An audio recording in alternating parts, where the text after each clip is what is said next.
오늘은 일제치하에서 광복과 해방을 맞이한 78주년 광복주의를 맞이했습니다. 이 광복주의를 맞이하면서 이스라엘 민족의 해방자였던 모세의 사역을 중심으로 말씀의 은혜를 나누고자 하는데, 오늘 말씀의 제목을 하나님의 사람 모세의 삶이라 하는 제목으로 말씀을 나누면서 이 아침 우리를 향하여 주시는 말씀을 통해서 하나님의 은혜와 음성을 듣고 깨닫게 되어지는 복된 시간이 되시기를 우리 주님의 이름으로 축원합니다. 오늘 본문 1절 시작되어지는 말씀에 보면 모세를 뭐라고 표현하고 있는가? 하나님의 사람 모세라 라고 표현하고 있습니다. 모세를 향하여 다른 별칭을 붙일 수도 있었을 터인데 왜 모세를 향하여 하나님의 사람 모세라고 했을까? 예컨대 모세는 40년 동안 왕궁에서 삶을 살던 사람입니다. 그러니까 애굽의 왕자였던 모세라고 붙일 수도 있지요. 또는 40년 동안 십보라의 남편으로 삶을 살아왔기 때문에 십보라의 남편 모세라고도 붙일 수 있을 것입니다. 뿐만 아니라 양과 더불어 짐승과 더불어 삶을 살아왔기 때문에 목자 모세라고도 붙일 수 있고, 그의 아버지가 아므람이니까 아므람의 아들 혹은 요게벳의 아들 모세라고도 붙일 수가 있을 것입니다. 그런데 다른 말을 전혀 붙이지 아니하고 하나님의 사람 모세라 그렇게 붙였습니다. 그런데요, 이 하나님의 사람 모세라고 하는 이 표현이 오늘 본문 속에만 있는가? 그렇지 않습니다. 성경 여러 곳에 하나님의 사람 모세라는 표현이 많이 나타나고 있다는 거예요. 여호수아 14장 6절에도 보면 하나님의 사람 모세라고 기록되어져 있고, 역대상 23장 14절에도 보면 하나님의 사람 모세라고 기록되어져 있고, 선지서인 에스라 3장 2절에도 보면 하나님의 사람 모세라고 기록되어져 있고, 역대하 상하에서도 하나님의 사람 모세라는 말들이 여러 번 기록되어져 있는 것을 보게 되어집니다.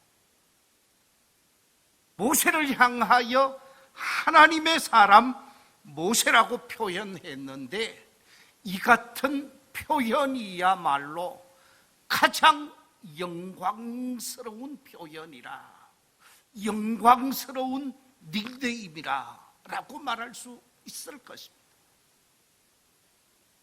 한 사람의 신앙인으로서 하나님의 사람 모세로 표현되어진 성경적 표현에 많은 사람이 이렇게 표현되어져 있는 사람이 별로 없다라는 말씀입니다. 어떤 닉네임을 가져야 좋을 것인가? 사실 삶을 살면서 닉네임을 가지는 사람들 별명을 가지는 사람들이 많이 있습니다.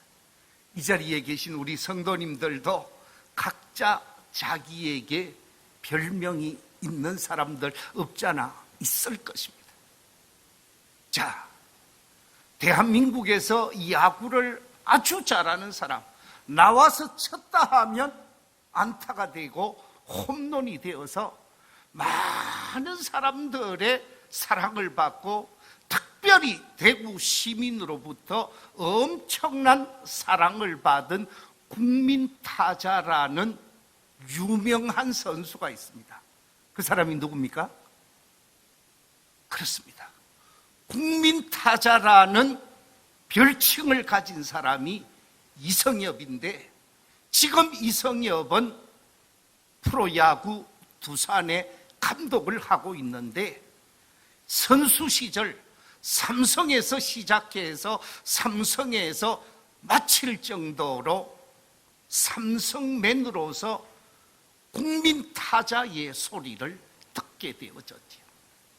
자, 그런데 이처럼 좋은 의미, 많은 사람들의 사랑받는 의미로 그의 특성에 맞는 별칭을 붙이게 되어지는데, 대한민국에 노래 잘하는 사람들이 참 많지요. 노래를 잘하는데 국민과 함께 국민의 애환을 함께 나누면서 노래했던 수많은 가수들, 국민 가수라는 별칭을 얻은 사람들이 많이 있습니다. 예컨대 이미자 씨라든지 패티김 씨라든지 조용필이라는 사람, 요즘 새롭게 뜨는 사람이 또 있더만요. 누구라고요? 예, 테스 형이라는 노래로 요즘 인기가 있고, 새롭게 삶이라는 노래를 만들어서 또 뭐 저쪽에 어디 갈매기, 예, 아시는 분이 있네요. 기자 갈매기라는 노래로 춤추면서 70이 넘은 사람이 인기 있는 국민 가수가 있더라고요. 누굽니까? 예, 잘 아시네요. 나훈아 씨가 요즘 인기가 있더라고요. 얼마 전에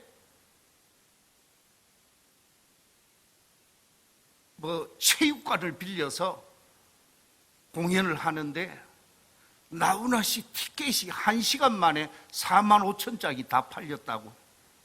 그런데 거기에 80% 이상이 남자가 아니고 여자분들이라고 그러더라고요. 그만큼 인기가 있대요. 자, 이처럼 좋은 의미에 있어서 그의 재능과 그의 탤런트가 인정되어지면서 사랑받는 닉네임이 있는가 하면 아주 안 좋은 닉네임도 없잖아 있어요. 우리나라 여러 대통령 가운데 한 사람, 제5공화국의 지도자로 대통령을 역임한 사람, 대통령 7년을 자리하고 있었던 사람이 전두환 대통령입니다. 이 전두환 대통령을 일컬어서 그분의 모습을 보고 별명을 지었는데 뭐라고 지었을까요? 뭐라고 지었어요? 예, 제 입으로 표현하기가 좀 그렇습니다만은 저렇게 표현을 했습니다. 그런데 근래에 와서 저분이 세상을 떠나고 난 다음에 저런 별명을 붙여주어서는 안 된다. 왜 저분에게 저런 별명을 붙이느냐? 다른 별명을 붙여라. 그러면서 새로운 별명을 붙였는데 뭐라고 붙였다고요? 이유가 있습니다. 문어는 비싸답니다. 맛이 있답니다. 맛이 있고 비싼 문어에 표현할 것이 아니고, 맛도 좀 적고 돈도 좀 싸고 쉽게 확인할 수 있는 것으로 붙여야 된다. 제가 거기까지만 얘기하겠습니다. 여러분, 우리도 닉네임을 얻을 수 있습니다. 어떤 닉네임의 사람이 되어져야 할 것인가? 오늘 본문 속에 모세는 하나님의 사람이라는 닉네임을 얻게 되어졌는데, 모세가 어떤 삶을 살았기에 하나님의 사람이라는 표현으로 성경 속에 기록이 되어졌는가? 세 주를 통해서 모세의 사역을 살펴보며 말씀의 은혜를 나누고자 하는데, 제일 첫 번째 하나님의 사람으로 불려진 모세의 삶은 하나님의 부르심에 온전히 응답한 사람이라는 것입니다. 하나님께서 부르셔서 하나님의 일꾼으로 쓰고자 할 때 온전히 응답하면서 하나님의 일꾼으로 삶을 감당한 사람이 모세라는 말씀입니다.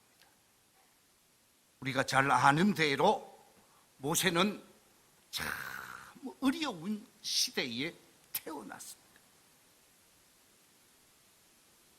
모세가 이집트 애굽에서 태어나게 되어지는데, 자신의 선대였던 요셉이 총리를 하고 요셉의 영향력이 막강할 때 그의 가족이 이집트로 이주를 하게 되어지고 400년 이상 삶을 살아오게 되어지는 가운데, 요셉이 총리가 되고 난 이후에 얼마 있지 아니해서 100년이 지나지 아니해서 쿠데타가 애굽에 일어나게 되어집니다. 그래서 왕조가 바뀌어지게 되어지죠. 그래서 파라오가 바뀌게 되어지면서 요셉과 그의 민족, 히브리 민족을 종으로 전락시키게 되고, 이 종된 삶을 살고 있었던 히브리 민족이 애굽에서 종살이를 하는 가운데 히브리 사람들이 점점 불어나게 되어지니까 이집트 국왕이 히브리 사람들을 멸절시키기 위해서 처음에는 그냥 이집트 사람들에 의해서 이 히브리 사람들을 남자가 태어나지 못하도록 하게 했지요. 남자가 태어나면 어디에 던지라고요? 나일강에 던지도록 했습니다. 그래서 나일강에서 득실되는 악어의 밥이 되게 했습니다. 이런 시기에 모세가 태어나게 되었습니다. 모세의 그 모습을 보고 어머니 요게벳과 아버지가 도저히 이 아들을 그냥 나일강에 버릴 수 없어서 걸리면 걸리지 하는 마음으로 3개월 동안을 몰래 키우게 되어집니다마는, 이 모세의 울음소리가 우렁차게 되어지고 주변에 더 이상 감출 수가 없어서 파피루스로 작은, 그걸 뭐라고 얘기할까요? 요람을 만들게 되어지죠.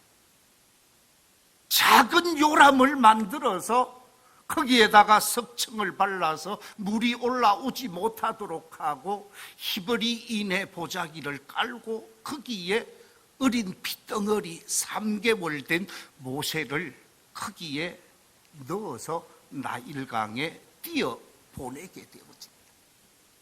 그런데 하나님의 섭리가 묘합니다.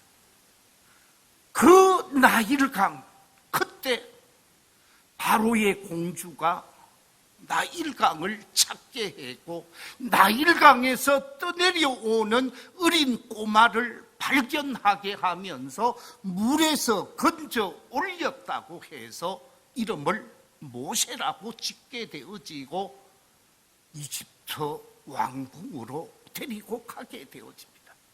자신에게 아들이 없었기 때문에 자신의 아들을 삼게 되어지고 유모를 구해서 그 어린 핏덩어리에게 젖을 먹이게 하는데, 친모였던 요게벳이 유모가 되어서 자신의 젖을 빨게 하면서 모세를 키우게 되어지고, 그래서 애굽의 왕자가 되어집니다. 40년 동안 왕궁 생활을 하면서 그 당시 전 세계에서 가장 앞서가는 문화와 학문과 예술과 무술과 모든 것이 앞서가는 강대국 이집트의 모든 문물을 다 겸비하게 되어지는데, 40년이 지나서 그만 살인자로 몰리게 되어지고, 살인자로서 도망을 칠 수밖에 없는 불행한 현실이 초래되어지지요. 그래서 미디안으로 숨어들게 되어집니다. 이 미디안의 목자가 되어지고 양치는 목자로서 40년 동안 목자 생활을 하게 되어집니다. 그런 가운데 이미 가정을 이루었고 자녀들을 낳고 사는데, 나이 80이 되었을 때 목자로서 일하고 있었던 모세를 하나님이 부르게 되어집니다. 모세야, 모세야. 떨기나무에 불이 붙어 있는데 그 떨기나무에 불꽃이 활활 타오르는 그 불꽃 속에서 모세를 부르게 되어집니다. 이 부르시는 이 말씀 앞에서 모세가 그 떨기나무 불꽃을 향하여 다가가게 되어지지요. 출애굽기 3장 5절 이하 6절에 보면 가까이 다가가는 모세를 향하여 하나님께서 이렇게 말씀하고 있습니다. 이리로 가까이 오지 말라. 네가 선 곳은 거룩한 땅이니 네 발에서 무엇을 벗으라고요? 신을 벗으라. 그러면서 나는 네 조상의 하나님 아브라함의 하나님이요 이삭의 하나님이요 야곱의 하나님이라. 그러면서 네 신의 발을 벗으라. 네 발에 신을 벗으라 라고 요구하게 되어집니다. 이 하나님의 부르심을 받게 되어진 모세가 신발을 벗고 하나님 앞에 서게 되었을 때 하나님이 주신 말씀이 출애굽기 3장 7절 8절 말씀입니다. 우리 같이 한번 읽어보겠습니다. 시작. 내가 애굽에 있는 내 백성의 고통을 분명히 보고 그들의 감독자로 말미암아 부르짖음을 듣고 그 근심을 알고 내가 내려가서 그들을 애굽인의 손에서 건져내고 그들을 그 땅에서 인도하여 아름답고 광대한 땅, 젖과 꿀이 흐르는 땅에 데려가려 하노라. 하나님께서 내가 가서 지금 고통 속에 있는 히브리 민족 내 백성을 이집트에서 나오게 해서 약속의 땅, 젖과 꿀이 흐르는 땅, 가나안 땅으로 데리고 가겠다. 하나님이 하시겠다고 하면서 내가 하기는 하는데 너를 통해서 하겠다라고 말씀하시면서 사명을 주게 되어지는데, 어떻게 사명을 줍니까? 출애굽기 3장 9절 10절에 보면 이렇게 말씀하고 있습니다. 이제 가라. 이스라엘 자손의 부르짖음이 내게 달하고 애굽 사람이 그들을 괴롭히는 학대도 내가 보았으니 이제 내가 너를 바로에게 보내어 너에게 내 백성 이스라엘 자손을 애굽에서 인도하여 내게 하리라. 내가 가서 하겠지만 너를 통해서 할 터이니 네가 애굽으로 가라 명령하게 되어집니다. 이 말씀을 받은 모세, 이미 미디안 광야 생활이 몸에 익어 있습니다. 40년 동안 목자로서 가정을 이루고 살면서 아들, 딸 낳고 아무런 어려움 없이 부자 소리 들으면서 잘 살고 있었던 모세였습니다. 그런데 하나님께서 짐승의 목자로서 삶을 살 것이 아니라 민족의 목자로서, 민족의 해방자로서, 민족의 지도자로서 내가 너를 통해서 일할 것이니 너는 나의 부르짖음에 응답하라 하고 요구를 하게 되어졌습니다. 이 요구사항에 관해서 모세가 응답을 합니다. 어려움이 있을 것이고 힘든 문제가 있을 것이고 여러 가지 우여곡절이 자신 앞에 있을 것을 알았기에 처음에는 거부를 합니다. 내가 말을 잘 못하기 때문에 못 나타난다고 이런저런 이유를 들어서 거부를 했지만 하나님이 지명하여 불러주셨기에 그 부르심에 관해서 두말하지 아니하고 결단하고 순종하게 되어지는데 출애굽기 4장 20절에 보면 이렇게 기록되어져 있습니다.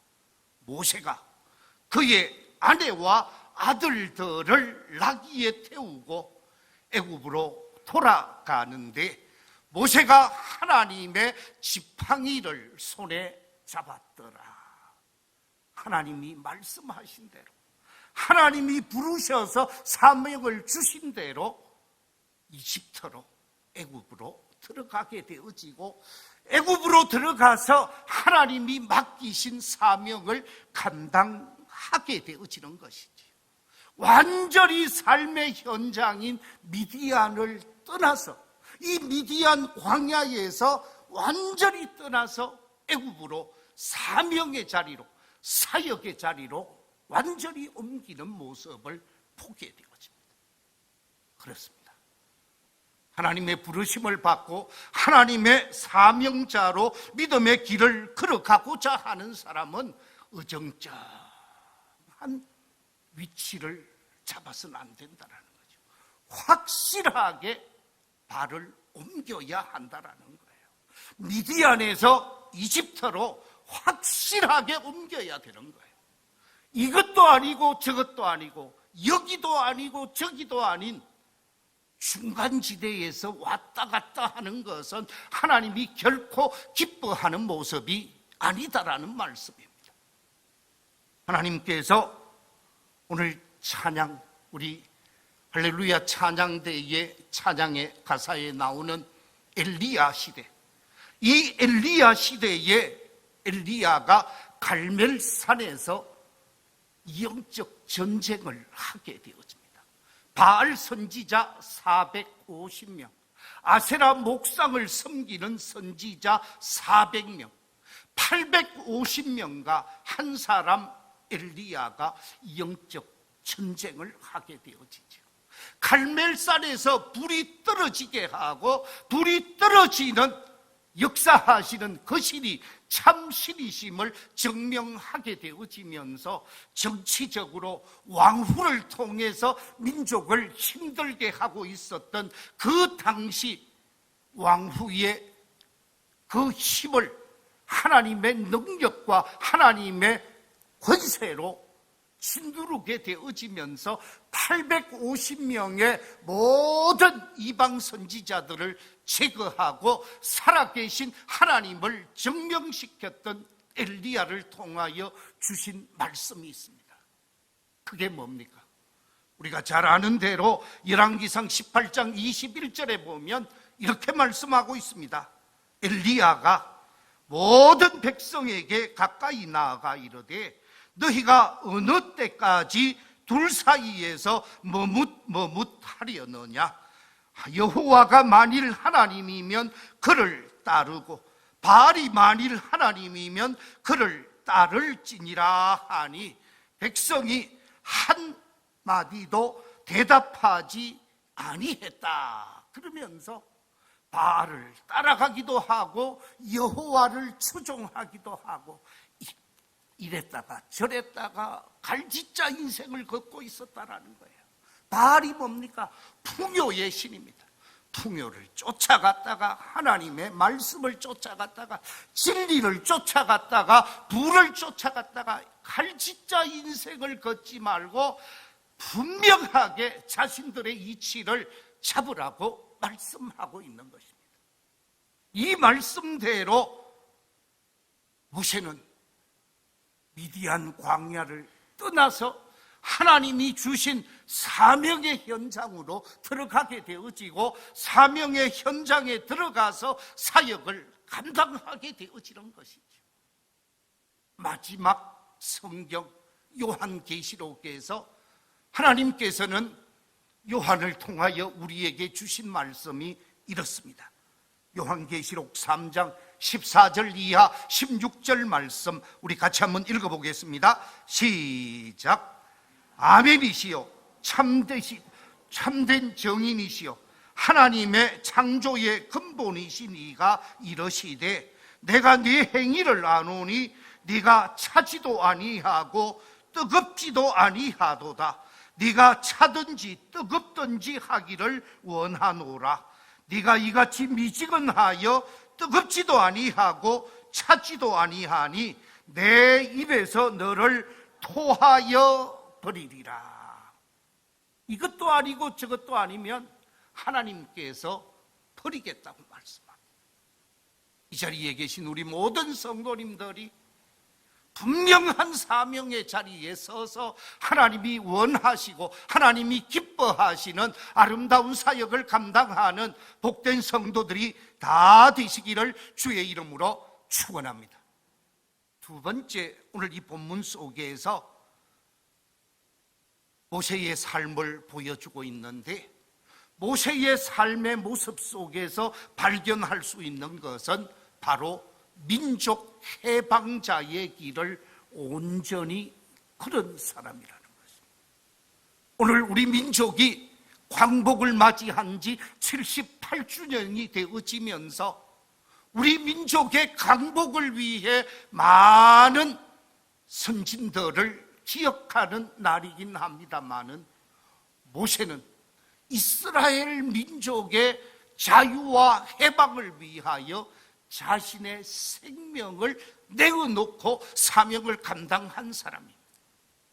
430년 동안 노예 생활을 하고 있었던 이 이스라엘 백성들을 해방케 하기 위해서 최고의 권력자 바로를 찾아가서 하나님의 뜻을 전하게 되어지는데 출애굽기 5장 1절에 보면 이렇게 말하고 있습니다.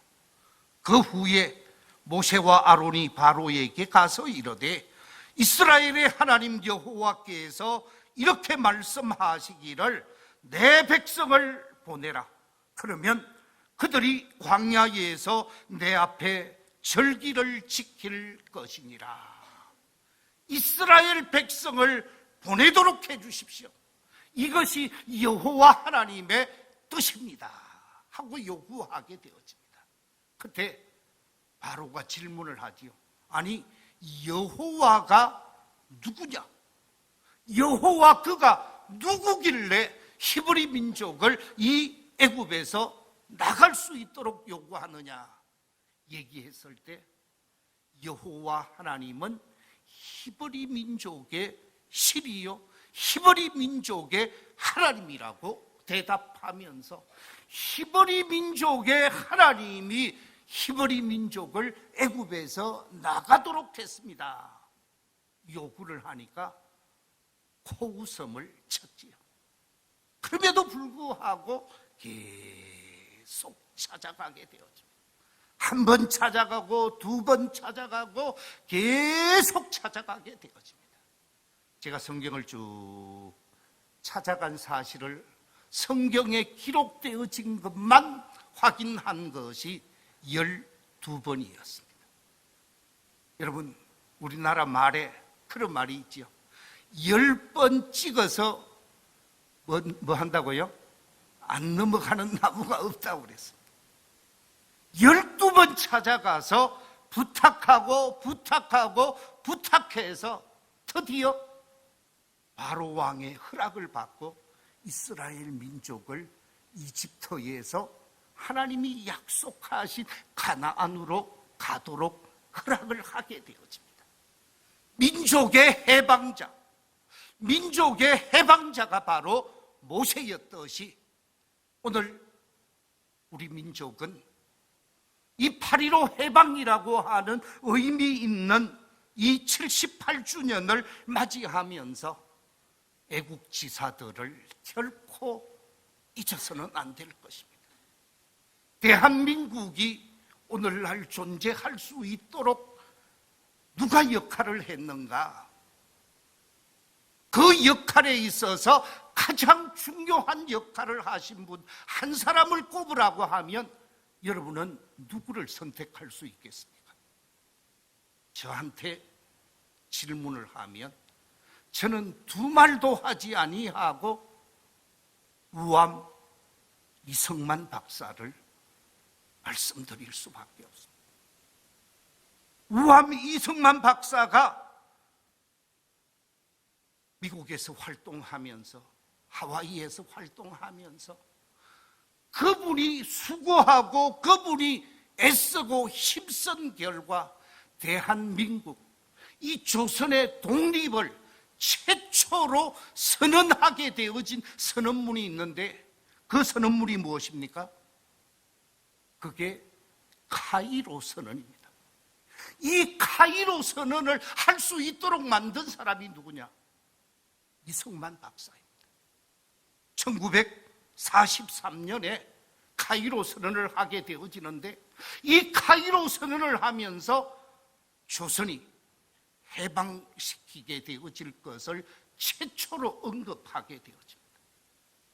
그리고 2년 후에 우리나라가 광복과 해방을 얻게 되어지고 그 혼란스러운 상황 속에서 남과 북이 뜻하지 않게 나누어지게 되어집니다. 소련이 북한을, 남쪽을 미국이 임시 지도한다고 하면서 분정이 들어오게 되어지죠. 자, 그런데 그 당시 지도를 한번 생각해 보십시오. 일본은 망해버렸습니다. 소련이 힘을 얻고 있었고 소련에 의해서 북한이 붉은색으로 변하였습니다. 그 옆에 중공은 붉은 땅입니다.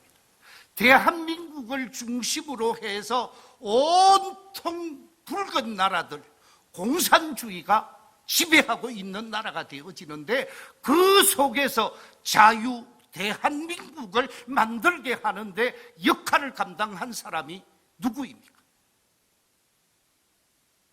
이성만 대통령. 이성만 대통령이 아니면은 자유민주주의를 이 땅에 뿌리내리게 할 수가 없었다 하는 얘기입니다. 그뿐만이 아니죠. 한미 상호 방위 조약을 미국과 체결하게 되어집니다. 아마 여러분들 다 아시겠습니다만은 이 한미 방위 조약은 우리나라처럼 전혀 힘이 없는 나라가 세계 최강의 나라 미국과 대등한 파트너로서 조약을 체결하는 것이 세계 처음이었습니다. 어떻게 해서 이게 가능했습니까? 미국에서 공부를 하고 미국에서 학위를 받고 미국에서 지명도가 있었던 이성만 박사였기에 이성만 박사가 이 땅을 책임지고 있었기에 가능했다라는 말씀. 지금도 이 한미 방위 조약에 영향력을 끼치고 있죠. 이처럼 오늘의 대한민국 자유민주주의를 지켜오면서 이 땅에 경제가 이렇게 부흥하고 잘 사는 나라가 되어지고 독립국가로서 오늘을 살아갈 수 있게 되어진 것은 이성만 박사의 업적이라고 말할 수 있습니다. 물론 그분이 대통령 말기에 독재를 했습니다. 부정선거도 있었습니다. 안 좋은 모습이 없잖아 있었던 것 사실입니다. 공과를 따지면 적어도 70%를 잘했다고 하면 잘못한 부분 한 30% 없잖아 있지요. 그러나 그 잘못된 부분 30%를 보고 잘한 부분 70%를 무너뜨리려고 하는 것은 바람직한 모습이 아닐 것입니다. 광복 78주년을 맞이하면서 우리 대한민국이 역사성을 가지고 이 민족을 어떻게 사랑했는가, 우리 민족을 해방시키는데 앞장섰던 사람들이 어떤 사람이었던가 생각하면서 그분들의 정신, 그분들의 애국, 애족의 정신을 배워야 하는 것이죠. 저는 이 광복 기념주의를 맞이하게 되어지면 남쪽에 크게 사명을 감당하셨던 우리 도산 안창호 선생님, 북쪽에서 아주 의미 있고 역할을 온전히 감당하셨던 고당 조만식 선생님, 이런 분들을 잊을 수가 없습니다. 한번 생각해 보십시오. 고당도 장로님이시죠. 도산도 장로님이시죠. 우암 이승만 박사님도 장로님이시죠. 대한민국의 초기 건국 대통령으로서 또한 민족 해방을 위해 수고하고 애썼던 중요한 인재들이 기독교 정신에 사로잡혀 있었던 사람들이라는 것입니다. 애국 애족의 정신이 있었기에 새 나라를 만들 수 있었고 대한민국을 만들어서 민주주의의 초석을 놓았고 대한민국의 경제의 기반을 닦았던 사람이 이승만 박사입니다. 이 이승만 박사의 이런 역할, 특별히 농지개혁 같은 것은 우리가 잊을 수 없는 제도라는 것을 확인할 수가 있지요. 남녀 불평등을 제거하고 평등하게 만든 이런 부분도 역사는 인정을 해야 할 것입니다. 자, 시간이 많이 가서 제가 더 이상 말씀을 전할 수 없겠습니다만은 이 78주년 광복 기념주의를 맞이하면서 모세를 통해서 우리는 말씀을 배웠습니다. 어중간하게 이것도 저것도 아닌 어정쩡한 믿음의 사람이 될 것이 아니라 부르심에 확실하게 응답하면서 사명자의 자리에 서고 해방자로서 사명을 바르게 감당했던 이 모세의 아름다운 사역을 바라보면서 이 땅, 이 시대 속에서 하나님의 사람으로서 부끄럽지 않는 아름다운 믿음의 길을 걸어갈 수 있는 우리 모든 성도들이 다 되시기를 주의 이름으로 축원합니다.